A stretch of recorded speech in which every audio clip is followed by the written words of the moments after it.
എല്ലാവർക്കും സ്വാഗതം. Calicut university second semester BCom BBA മലയാള സാഹിത്യ പഠനം previous year questions and answers. A സെക്ഷനിലെ 15 ചോദ്യങ്ങളും ഉത്തരങ്ങളുമാണ് ഇന്നത്തെ വീഡിയോയിലേക്ക് പോകാം. ഒന്നാമത്തെ ക്വസ്റ്റ്യൻ, രാമായണ നാടകത്രയം എന്നറിയപ്പെടുന്ന കൃതികളേവ? CN ശ്രീകണ്ഠൻ നായരുടെ സാകേതം എന്ന നാടകത്തിൽ നിന്നുമാണ് ഈ ചോദ്യം. കാഞ്ചനസീത, സാകേതം, ലങ്കാലക്ഷ്മി എന്നിവയാണ് രാമായണ നാടകത്രയം എന്നറിയപ്പെടുന്ന കൃതികൾ. രണ്ടാമത്തെ ക്വസ്റ്റ്യൻ, മത്താടിക്കൊള്ളുക അഭിമാനമേനി. എന്തുകൊണ്ടാണ് കവി ഭാഷയോട് മത്താടിക്കൊള്ളുവാൻ പറയുന്നത്? വള്ളത്തോളിൻ്റെ എൻ്റെ ഭാഷ എന്ന കവിതയിൽ നിന്നുമാണ് ഈ വരികൾ. സമുദ്രത്തിൻ്റെ ആഴവും പരപ്പും ഗംഭീരശൈലിയും സഹ്യപർവ്വതത്തിൻ്റെ അടിയുറപ്പും ഗോകർണക്ഷേത്രത്തിൻ്റെ നിർവൃതിയും കന്യാമാതാവിൻ്റെ പ്രസന്നതയുമുള്ള ഭാഷയാണ് മലയാളം. മാത്രമല്ല പലതരത്തിലുള്ള ഗുണങ്ങൾ ഒത്തുചേർന്ന ഭാഷയാണ് മലയാളം. അതുകൊണ്ടാണ് കവി ഭാഷയോട് മത്താടിക്കൊള്ളുവാൻ പറയുന്നത്. മൂന്നാമത്തെ ക്വസ്റ്റ്യൻ, എന്നെ ഓർക്കുന്നീലൻ തോൾ ഞെരിച്ച മഴുവേയും. പരശുരാമൻ ഇപ്രകാരം ചിന്തിക്കുന്നതിന് കാരണമെന്ത്? ബാലാമണിയമ്മയുടെ മഴുവിൻ്റെ കഥ എന്ന കവിതയിൽ നിന്നുമുള്ള വരിയാണിത്. തൻ്റെ കർമ്മപ്രവർത്തനങ്ങളുടെ ഫലമായി രൂപപ്പെട്ടുവന്ന കേരളഭൂമിയെ നോക്കിക്കാണുകയാണ് പരശുരാമൻ. തൻ്റെ സൃഷ്ടിയായ ഈ ഭൂമിയിൽ മനുഷ്യർ തന്നെയോ തൻ്റെ തോളിലെ മഴുവിനെയോ ഓർക്കുന്നില്ല എന്ന് പരശുരാമൻ തിരിച്ചറിയുകയാണ്. നാലാമത്തെ ക്വസ്റ്റ്യൻ, ഒരു പക്ഷേ രാമൻ്റെ പരീക്ഷണവും അതായിരിക്കും. വസിഷ്ഠൻ ഇങ്ങനെ പറയാൻ കാരണമെന്ത്? CN ശ്രീകണ്ഠൻ നായരുടെ സാകേതം എന്ന നാടകത്തിൽ നിന്നുമുള്ള ചോദ്യമാണിത്. യുവരാജാവാകുന്നതിന് മുമ്പ് തന്നെ ജനം രാമന് ആ കിരീടം ചാർത്തിക്കഴിഞ്ഞു.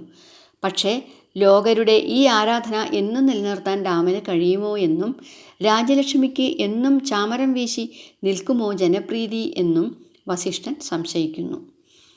അഞ്ചാമത്തെ ക്വസ്റ്റ്യൻ, അപ്പോഴാരെന്നും എന്തെന്നും ആർക്കറിയാം? കവി വിവക്ഷ എന്തെന്ന് വ്യക്തമാക്കുക. NN കക്കാടിൻ്റെ സഫലമീ യാത്രയിൽ നിന്നുമുള്ള വരിയാണിത്. ഒച്ചയുണ്ടാക്കാതെ കടന്നു പോകുന്ന ആതിരയെ നമുക്കൊരുമിച്ച് കൈകൾ കോർത്ത് എതിരേൽക്കാമെന്ന് കവി പറയുന്നു. വരുംകാലത്തെക്കുറിച്ചൊന്നും നമുക്കറിയില്ലല്ലോ എന്നാണ് കവി ഉദ്ദേശിക്കുന്നത്. ആറാമത്തെ ക്വസ്റ്റ്യൻ, എന്താണ് ദുഷ്യന്തൻ മാഷിന് മനഃപ്പാടമായിരുന്നത്? VKNൻ്റെ ദുഷ്യന്തൻ മാഷ് എന്ന കഥയിൽ നിന്നുമുള്ള ചോദ്യമാണിത്. പത്രപംക്തികളിൽ കുട്ടിക്കൃഷ്ണമാരാരും മുണ്ടശ്ശേരി മാഷും ദുഷ്യന്തനെ പറ്റിത്തന്നെ എന്ന് പരസ്പരം മത്സരിച്ചെഴുതിയിരുന്ന ലേഖന പരമ്പരയാണ് ദുഷ്യന്തൻ മാഷിന് മനഃപ്പാടമായിരുന്നത്. ഏഴാമത്തെ ക്വസ്റ്റ്യൻ, എൻ്റെ 4 മക്കളുടെ പ്രാരാബ്ധങ്ങൾക്കിടയിലേക്ക് നീയും. സന്ദർഭം വ്യക്തമാക്കുക. TV കൊച്ചുബാവയുടെ ബംഗ്ലാവ് എന്ന കഥയിലെ വരികളാണിത്. ഡോക്ടർ കോശിയുടെ ആശുപത്രിയിൽ 16-ാം നമ്പർ ബെഡിലെ രോഗി അത്യാസന്ന നിലയിലാണ്. അയാളുടെ ഏക മകൾക്ക് മറ്റാരും ആശ്രയമില്ല. ഡോക്ടർ വരാതെ നേഴ്സ് സാവിത്രിക്ക് ഒന്നും ചെയ്യാൻ കഴിയില്ല. അയാൾ മരിച്ചാൽ അനാഥയായ അവളെ താൻ സംരക്ഷിക്കുമെന്ന് നേഴ്സ് സാവിത്രി പറയുന്നതാണ് സന്ദർഭം. എട്ടാമത്തെ ക്വസ്റ്റ്യൻ, അവൻ എൻ്റെ കുലത്തിൻ്റെ വേരറുത്തു. ശൂർപ്പണഖ ഇപ്രകാരം പറയുന്നതിന് കാരണമെന്ത്? സാറാ ജോസഫിൻ്റെ തായ്കുലം എന്ന കഥയിലെ ഭാഗമാണിത്. മാരടം ഛേദിച്ചതിലൂടെ ശൂർപ്പണഖയുടെ സ്ത്രീത്വത്തെയും കുലത്തെയും അപമാനിക്കുകയും വേരറുക്കുകയും ചെയ്തു. തൻ്റെ കുലത്തിൻ്റെ വേരുകളാണ് അവർ ഇല്ലാതാക്കിയത്. അതുകൊണ്ടാണ് ശൂർപ്പണഖ ഇപ്രകാരം പറയുന്നത്. ഒമ്പതാമത്തെ ക്വസ്റ്റ്യൻ, നമ്മൾ എതിർത്താലും അവർ ഒന്നിച്ചു ജീവിക്കും. സഹകരിച്ചാൽ നമുക്ക് കൊള്ളാം. സന്ദർഭവും ആശയവും വ്യക്തമാക്കുക. S ഹരീഷിൻ്റെ മോദസ്ഥിതനായങ്ങു വസിപ്പൂ മല പോലെ എന്ന കഥയിൽ നിന്നുമാണ് ഈ ചോദ്യം. അനൂപിൻ്റെ മാമൻ ഉണ്ണിയും പവിത്രയുടെ അച്ഛൻ്റെ അനിയൻ പവിത്രനും തമ്മിലുള്ള സംഭാഷണത്തിനിടയ്ക്കാണ് കുട്ടികളുടെ വിവാഹത്തെ സംബന്ധിച്ചുള്ള അഭിപ്രായം വന്നത്. ജാതിയും മതവും നോക്കാതെ ജീവിത പങ്കാളിയെ കണ്ടെത്തിയതിനെ അംഗീകരിക്കുന്നു. കാലത്തിൻ്റെ മാറ്റം ഉൾക്കൊള്ളുകയും ചെയ്യുന്ന കഥാപാത്രങ്ങളെയാണ് നാം ഇവിടെ കാണുന്നത്. പത്താമത്തെ ക്വസ്റ്റ്യൻ, എനിക്ക് കഠിനമായ വെറുപ്പുണ്ടായിരുന്നു. OV വിജയൻ ഇവിടെ സൂചിപ്പിക്കുന്നതെന്ത്? OV വിജയൻ്റെ സിന്ദൂരപ്പൊട്ടിൻ്റെ ഓർമ്മ എന്ന ലേഖനത്തിൽ നിന്നുമുള്ള ചോദ്യമാണിത്. അടിയന്തരാവസ്ഥ കാലത്ത് തൻ്റെ ജോലി നഷ്ടപ്പെട്ട് കമ്മ്യൂണിസ്റ്റ് പ്രസ്ഥാനത്തോട് കഠിനമായ വെറുപ്പുണ്ടായിരുന്നു. എന്നാൽ കെ ദാമോദരൻ എന്ന വിപ്ലവകാരിയുടെ സാത്വിക സന്ദേഹങ്ങൾ തന്നെ കമ്മ്യൂണിസത്തിലേക്ക് തിരിച്ചു വരാൻ പ്രേരിപ്പിച്ചു എന്ന് ഓർക്കുന്നു. 11ാമത്തെ ക്വസ്റ്റ്യൻ, പ്ലഖനോവിന് എന്ത് തിരിച്ചറിവാണ് ഉണ്ടായത്? OV വിജയൻ്റെ സിന്ദൂരപ്പൊട്ടിൻ്റെ ഓർമ്മയിൽ നിന്നുമാണ് ഈ ചോദ്യം. വിപ്ലവത്തെ കൈകാര്യം ചെയ്യാൻ നേതൃത്വത്തിന് കെൽപ്പില്ല എന്ന തിരിച്ചറിവ്. പ്രാഥമിക ശക്തികളുടെ ഉരസലിലൂടെ പിറന്ന ഭരണമാറ്റത്തെ മാർക്സിയൻ ഗണങ്ങളിൽ ഒപ്പിക്കാൻ പുതിയ അധികാരികളും അവരുടെ പരമ്പരയും നിർബന്ധിതരായി. 12ാമത്തെ ക്വസ്റ്റ്യൻ, മരണത്തിൻ്റെ ഏതോ ഒരു ഗന്ധം ആത്മാവിൽ ഇടയ്ക്കിടെ ഉയർന്നു വരുന്നതായി എനിക്ക് തോന്നി. സന്ദർഭം വ്യക്തമാക്കുക.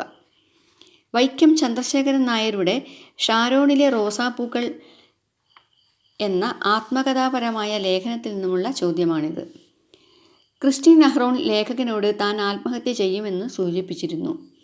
എന്നാൽ അവളെ ആ പ്രവൃത്തിയിൽ നിന്ന് പിന്തിരിപ്പിക്കാൻ എന്ത് ചെയ്യണമെന്ന് അദ്ദേഹത്തിന് കഴിഞ്ഞില്ല. ഈ സന്ദർഭത്തിലാണ് മരണത്തിൻ്റെ ഏതോ ഒരു ഗന്ധം ആത്മാവിൽ ഇടയ്ക്കിടെ ഉയർന്നു വരുന്നതായി ലേഖകന് തോന്നിയത്. 13ാമത്തെ ക്വസ്റ്റ്യൻ, സ്വാർത്ഥം പഠിച്ചു വച്ചാൽ പിന്നെ കുട്ടികൾ നശിക്കും.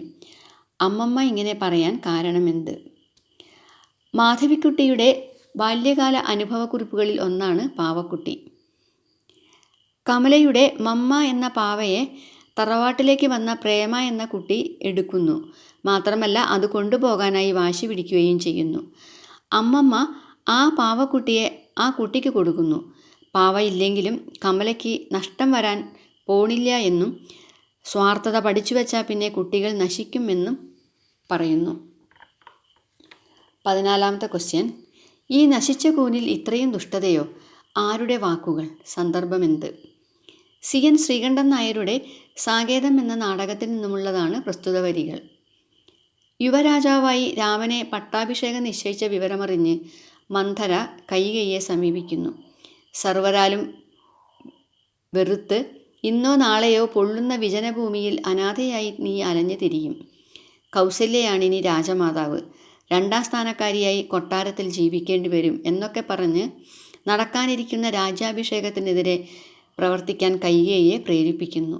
അപ്പോൾ കൈകേയി പറയുന്ന മറുപടിയാണിത്. 15ാമത്തെ ക്വസ്റ്റ്യൻ, ഏകനായി മുന്നോട്ടേറി ഞാൻ മാത്രം പിതൃപ്രിയൻ. ആര്? സന്ദർഭമെന്ത്? ബാലാമണിയമ്മയുടെ മഴുവിൻ്റെ കഥ എന്ന കവിതയിൽ നിന്നുമാണ് ഈ വരികൾ. പരശുരാമനാണ് പിതൃപ്രിയൻ.